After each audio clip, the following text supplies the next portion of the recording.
بسم اللہ الرحمن الرحیم۔ السلام علیکم پیارے بچوں، کیسے ہیں آپ سب؟ میں ہوں آپ کی ٹیچر سیدہ صدرہ اسلامت لازمی کے لیے۔ تو بچوں، ہمارا ٹاپک جو ہم نے اپنے پچھلے لیکچر میں سٹارٹ کیا تھا وہ ہے اللہ تعالیٰ پر ایمان، جس میں ہم نے کیے الفاظ اور ان کے معنی۔ مجھے امید ہے کہ سب بچوں نے وہ تمام الفاظ ان کے معنی کے ساتھ اپنی نوٹ بک میں نوٹ کیے ہوں گے اور اب تک تو یاد بھی کر لیے ہوں گے۔ چلیے بورڈ کی طرف بڑھتے ہیں اور اس ٹاپک کا آغاز کرتے ہیں۔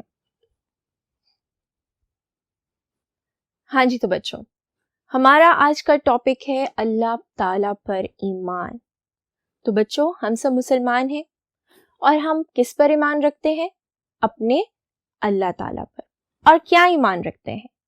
ایمان یہ رکھتے ہیں کہ اس کی ذات وحدہ لا شریک ہے، وہ ایک ہے جس نے یہ کائنات بنائی، وہ ایک ہے جس نے آپ کو اور مجھے بنایا، وہ ایک ہے جس نے چرند، پرند، پھول، پودے سب بنایا۔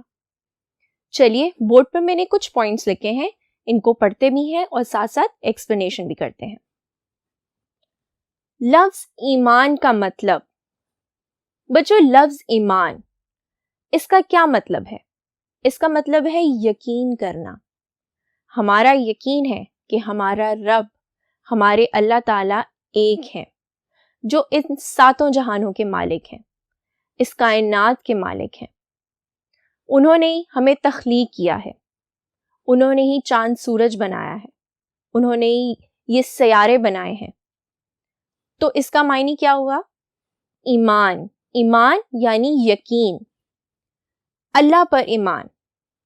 جیسے کہ بچوں میں نے بولا کہ ہم مسلمانوں کا یقین، ہم مسلمانوں کا ایمان ہے ایک اللہ کی ذات پر۔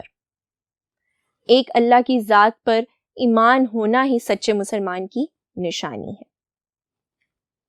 قرآن مجید میں ایک جگہ ارشاد ہوا، اگر زمین و آسمان میں اللہ کے سوا اور معبود ہوتے تو ان میں فساد برپا ہو جاتا۔ تو یہ تو بالکل obvious سی بات ہے نا بچوں، کہ اگر ایک سے زیادہ خدا اوپر آسمان پہ ہوتے تو سب کے اپنے اپنے نظریے ہوتے، ہر کوئی اپنے طریقے سے اس کائنات کو چلانے کی کوشش کرتا، تو اس سے کیا ہوتا؟ دنیا نہیں بن سکتی تھی، یہ کائنات تخلیق نہیں ہو سکتی تھی، کیونکہ سب کچھ تو تہس نہس ہو جاتا۔ اس لیے صرف ایک اللہ کی ذات ہے جو اوپر ہے، جو ہر شے پہ قادر ہے، جس کے حکم سے کائنات میں ہر چیز چلتی ہے، رکتی ہے، ٹھہرتی ہے۔ اللہ کا وحدہ لا شریک ہونا، اللہ تعالیٰ کی ذات لا شریک ہے، نہ وہ کسی کا باپ ہے، نہ اس کا کوئی باپ ہے، نہ وہ کسی کا بیٹا ہے، اور نہ ہی اس کی کوئی ماں ہے، اور اس کا نہ ہی کوئی ہمسر ہے۔ تو اس کی ذات وحدہ لا شریک ہے، اس کی ذات ایک ہے بچوں۔ کائنات کا مالک، صبح جب سورج طلوع ہوتا ہے اور شام کو جب سورج غروب ہوتا ہے، تو کیا کوئی ایک عام انسان جس کو اللہ تعالیٰ نے پیدا کیا ہے وہ یہ سب کر سکتا ہے؟ بالکل بھی نہیں۔ اس دنیا میں جب ہوا چلتی ہے تو اس کے حکم سے چلتی ہے، جب بارش ہوتی ہے تو اس کے حکم سے چلتی ہے۔ دنیا میں پیار، محبت، صحت، مرض، بیماری، جتنی بھی چیزیں آتی ہیں وہ ہمارے اللہ تعالیٰ کے حکم سے آتی ہیں۔ وہ ہمارا رازق ہے، وہ ہمیں رزق دینے والا ہے، وہ اس پوری کائنات کا مالک ہے۔ چلیے بچوں آگے بڑھتے ہیں اور مزید اس ٹاپک کو ڈسکس کرتے ہیں۔ ہاں جی، تو بچوں جیسے کہ میں نے کہا کہ اللہ تعالیٰ ہی وہ واحد ذات ہے جو اس کائنات کی مالک ہے، جس نے ہم مسلمانوں کے لیے قرآن مجید نازل کیا ہمارے آخر نبی صلی اللہ علیہ وآلہ وسلم پر۔ اور وہ قرآن مجید ہی ہے جس کی بدولت ہمیں اللہ کی وحدانیت کا پتہ چلتا ہے۔ ہمیں پتہ چلتا ہے کہ اس دنیا میں سب کچھ، انسان سے لے کے ایک چونٹی تک کا بھی رزق کا مالک وہ ہے جو اوپر بیٹھا ہے۔ اس بارے میں ایک بہت خوبصورت صورت آپ کی کتاب میں بھی لکھی گئی ہے، سورہ اخلاص، جس کا ترجمہ ہے کہہ دیجئے کہ اللہ ایک ہے، اللہ بے نیاز ہے، کہ اللہ تعالیٰ کی ذات صرف ایک ہے بچوں، وہ بے نیاز ہے، نہ وہ کسی کا باپ ہے، نہ وہ کسی کا بیٹا ہے، اور نہ ہی اس کا کوئی ہمسر ہے۔ اللہ تعالیٰ کی ذات ایک ہے۔ ہم مسلمانوں کے لیے یہ چیز جاننا، یہ چیز ماننا بہت ضروری ہے، اور جب تک ہم اللہ تعالیٰ کی ایک ذات ہونے پر یقین نہیں کریں گے، ہم مسلمان نہیں ہو سکتے بچوں۔ اور مسلمان کا سب سے پہلا ایمان ہی یہ ہے کہ اللہ تعالیٰ ایک ہے۔ اگر ہم کسی دکھ تکلیف سے گزرتے ہیں تو بجائے انسان سے مدد لینے کے لیے نماز پڑھو، اللہ تعالیٰ سے مدد مانگو۔ اللہ تعالیٰ آپ کی مدد کے لیے ہمیشہ تیار رہتے ہیں۔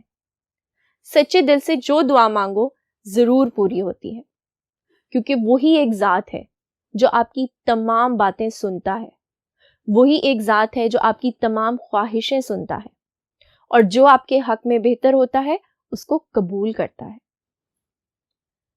ہر عیب سے پاک اللہ تعالیٰ کی ذات ہر عیب سے پاک ہے۔ نہ وہ سوتا ہے، نہ وہ کھاتا ہے، نہ وہ پیتا ہے، اسی کی وجہ سے یہ کائنات کا نظام چل رہا ہے۔ ہر چیز ٹھہراؤ میں ہے۔ اگر اللہ تعالیٰ سے زیادہ اور خدا ہوتے تو اس دنیا میں کیا یہ سب چیزیں ٹھہراؤ کے ساتھ چل سکتی تھیں؟ کبھی بھی نہیں۔ وہ اللہ تعالیٰ کی ہی ذات ہے بچوں، جس کی وجہ سے اس دنیا کا نظام مکمل طریقے سے چل رہا ہے، رولز کے ساتھ، ریگولیشنز کے ساتھ۔ پھر ہے جی لفظ توحید۔ توحید کے معنی بچوں، توحید کے معنی کیا ہیں؟ واحد، ایک ماننا۔ اور ہم کس کی ذات کو ایک مانتے ہیں؟ وہ ہے جی اللہ تعالی۔ ہمارا عقیدہ ہے کہ اللہ تعالیٰ کی ذات ایک ہے۔ ہم خوش ہوتے ہیں، ہماری زندگی میں اگر کوئی خوشی آتی ہے تو وہ اس کی بدولت آتی ہے، اگر کوئی غم آتا ہے تو وہ بھی اسی کی بدولت آتا ہے۔ اور جب ہم اللہ تعالیٰ کے توحید ہونے پر مکمل یقین رکھتے ہیں نا بچوں، تو یقین مانیے اللہ تعالیٰ آپ کی زندگی کی تمام مشکلات کو آہستہ آہستہ دور کرتا جاتا ہے۔ توحید کا مفہوم، جب انسان اللہ تعالیٰ کو ایک مانتا ہے، جب مسلمان یہ جانتا ہے کہ اللہ کی ذات صرف ایک ہے، تو وہ دنیا کی تمام مصیبتوں سے دور، آہستہ آہستہ دور ہونا شروع ہو جاتا ہے۔ کیوں؟ کیونکہ ہمیں پتہ ہے کہ ہمیں اللہ تعالیٰ کا حکم ہے کہ 5 وقت نماز پڑھو۔ جب آپ سجدے میں جاتے ہو تو اللہ تعالیٰ آپ کی مدد کرتا ہے، آپ پہ رحمت نازل کرتا ہے، تو وہ بھی آپ کی اچھائیوں میں گنا جاتا ہے۔ مسلمان ہونے کا سب سے بڑا اور سچا یقین یہی ہے بچوں کہ اللہ تعالیٰ ایک ہے اور اس کی ذات وحدہ لا شریک ہے۔ ارشاد باری تعالیٰ ہے بچوں، اور تمہارا معبود ایک ہی معبود یعنی اللہ تعالیٰ ہے، اس کے سوا کوئی عبادت کے لائق نہیں۔ یعنی تمہارا خدا، تمہارا رب جس کے آگے تم سجدہ کرتے ہو، وہ صرف ایک ہی ہے، اور اس کے علاوہ، اس کی ذات کے علاوہ کوئی بھی عبادت کے لائق نہیں ہے۔ وہ بے حد مہربان اور نہایت رحم کرنے والا ہے۔ بچوں، جب ہم بسم اللہ الرحمن الرحیم پڑھتے ہیں تو اس کا ترجمہ یہی آتا ہے نا کہ وہ بے حد مہربان اور نہایت رحم کرنے والا ہے۔ تو جب ہم کسی چیز کا آغاز ہی بسم اللہ پر کریں، جو کہ ہمیں ہر چیز کی شروعات بسم اللہ سے کرنی چاہیے، ہم اس چیز کا یقین دلاتے ہیں کہ اللہ ایک ہے، وہ واحد ہے، وہ مہربان ہے، وہ رحم کرنے والا ہے۔ عقیدہ توحید کے تقاضے۔ بچوں، عقیدہ توحید کے کیا تقاضے ہیں؟ عقیدہ توحید کے یہ تقاضے ہیں کہ ہم یہ چیز مانیں اور دل سے مانیں کہ اللہ تعالیٰ کی ایک ذات ہے، اور اپنا یہ پیغام مسلمان ہونے پر سب کو پہنچائیں کہ اللہ تعالیٰ کے ساتھ نعوذ باللہ کسی کو شریک مت ٹھہرائیں، کیونکہ وہ ایک ہے، نہ اس سے پہلے کوئی ہے، نہ اس کے بعد کوئی ہے، نہ وہ سوتا ہے، نہ ہی وہ کھاتا ہے، نہ ہی وہ پیتا ہے۔ وہ صرف اس دنیا کا نظام چلا رہا ہے، وہ ہمیں آپ کو چلا رہا ہے، ہمارے ذہن کو چلاتا ہے، ہمیں کھانے کے لیے رزق عطا کرتا ہے۔ عقیدہ توحید ہمارا ایمان ہے، ہمیں یقین ہے کہ ہم مسلمان ہیں اور ہمارے اللہ تعالیٰ کی ذات ایک ہے، کیونکہ وہ سچا ہے، وہ بے نیاز ہے۔ چلیے بچوں آگے بڑھتے ہیں اور اس چیپٹر کو مزید ڈسکس کرتے ہیں۔ ہاں جی، تو بچوں اگلا پوائنٹ ہے کہ انسانی زندگی پر عقیدہ توحید کے اثرات۔ انسانی زندگی پر عقیدہ توحید کے کیا اثرات ہیں بچوں؟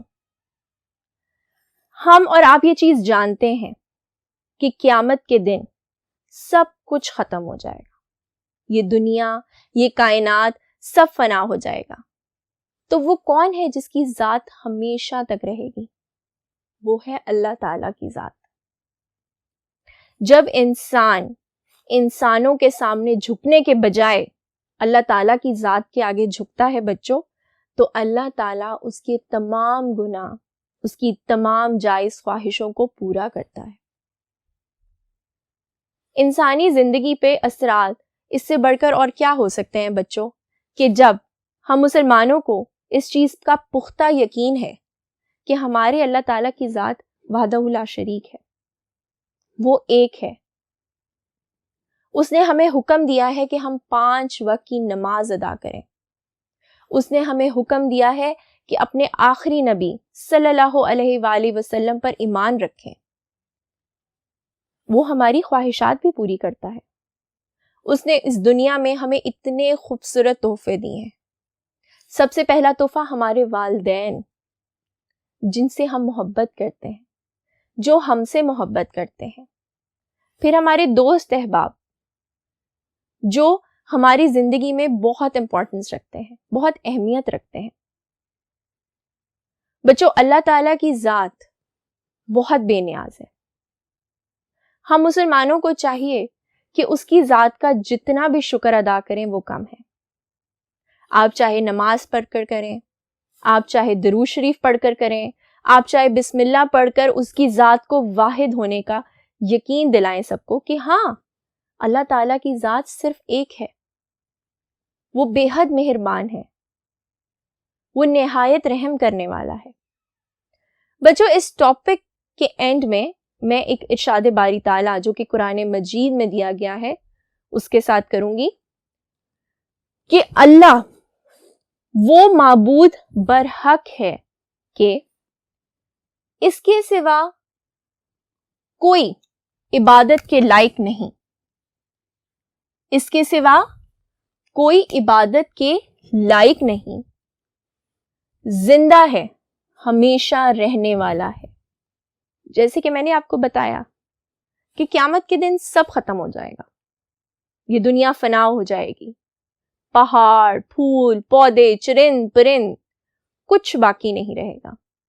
پہاڑ، کتنے اونچے اونچے پہاڑ ہوتے ہیں نا بچوں، کتنے بھاری پہاڑ ہوتے ہیں، اور کہا جاتا ہے کہ وہ روئی کے گولوں کی طرح اڑیں گے۔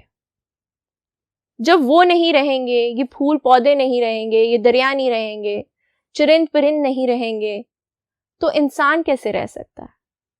صرف ایک ذات رہے گی بچوں، جو کہ ہے اللہ تعالیٰ کی ذات، جس نے یہ کائنات بنائی ہے، جس نے یہ کائنات تخلیق کی ہے۔ اسے نہ اونگ ہے نہ نیند، اسے اونگ نہیں آتی, نیند کی جھپکی نہیں آتی, نہ ہی اسے نیند آتی ہے, کیونکہ وہ انسان نہیں, وہ اللہ تعالیٰ ہے. وہ یہ نظام چلا رہا ہے, وہ آپ کو مجھے چلا رہا ہے. جو کچھ آسمانوں میں اور جو کچھ زمین میں ہے سب اسی کا ہے. بے شک آسمان میں ستارے ہیں, سورج ہے, چاند ہے, یہ سب اسی کا ہی تو ہے, اسی کا تخلیق کردہ ہی تو ہے بچوں. یہ ہم انسانوں نے کچھ نہیں بنایا. تو ان کے ذہن میں یہ چیزیں کس نے ڈالیں؟ اس کی ذات نے. یہ شعور کس نے دیا؟ اس کی ذات نے. بولنا, بات کرنا کس نے سکھایا؟ اس کی ذات نے. آسمان میں سب کچھ اس کا ہے تو زمین پہ بھی سب کچھ اسی کا ہے. ہم اس کی اجازت سے چلتے ہیں. ہمارے ہاتھ, ہمارے پیر, ہمارا دل, ہمارا دماغ, ہم اگر دیکھ سکتے ہیں تو یہ اسی کی مہربانی ہے. ہم اگر بول سکتے ہیں تو یہ اسی کی مہربانی ہے. تو تم اپنے رب کی کون کون سی نعمتوں کو جھٹلاؤ گے؟ اللہ تعالیٰ کا ہر وقت شکر ادا کرنا چاہیے بچوں. اگر آپ لوگ 5 وقت کی نماز نہیں پڑھتے تو پرومس کریں کہ 5 وقت کی نماز باقاعدگی سے پڑھیں گے. جب بھی مؤذن اذان دے گا تو آپ پہل کریں گے کہ وضو کریں اور نماز کے لیے کھڑے ہو جائیں. اللہ تعالیٰ کا ہر وقت شکر ادا کریں, کیونکہ اس کی ذات وحدہ لا شریک ہے. چلیے بچوں, ہمارا یہ ٹاپک آج یہیں تک. انشاءاللہ اپنے نیکسٹ لیکچر میں ہم اس کی کریں گے مشق, جس کا ہم کریں گے حصہ اول. تب تک کے لیے اپنا بہت خیال رکھیے اور اس ٹاپک کو ریوائز کرنا بالکل مت بھولیے گا. اپنا بہت خیال رکھیے. اللہ حافظ.